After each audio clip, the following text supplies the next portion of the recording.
तो फाइनली दोस्तों खेसारी लाल यादव की पत्नी चंदा देवी को छपरा विधानसभा से टिकट मिल चुका है। नामांकन कब होगा शुरू, इसी के लेकर आप लोग को इस वीडियो में पूरी जानकारी देने वाले हैं दोस्तों। तो दोस्तों जितने भी मेरे चैनल पर नए नए आ रहे सब्सक्राइब कर लीजिए दोस्तों, क्योंकि हमारे चैनल पर भोजपुरी की हर खबर सबसे पहले आते हैं दोस्तों। तो दोस्तों खेसारी लाल यादव की पत्नी चंदा देवी को आरजेडी की तरफ से छपरा विधानसभा से टिकट मिल गया। तो खेसारी लाल यादव की पत्नी चंदा देवी को मनाने में कामयाब हो गए हैं दोस्तों, जो आप सभी को बाद में बताऊंगा दोस्तों। जो कि आज खेसारी लाल यादव की पूरा परिवार मुंबई में पटना जाएंगे, मुंबई से पटना जाएंगे दोस्तों।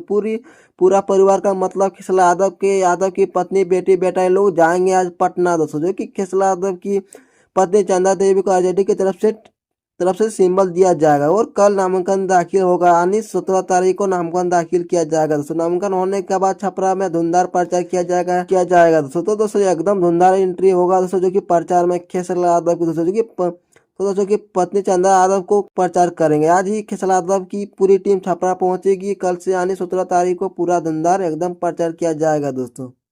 और सिर्फ 18 दिन चुनाव प्रचार किया जाएगा, क्योंकि पहला चरण में ही छपरा विधानसभा का वोटिंग होता है दोस्तों। तो दोस्तों ये था न्यू अपडेट, आप लोग कैसा लगा जरूर बताइए। मिलते हैं नेक्स्ट वीडियो में। धन्यवाद।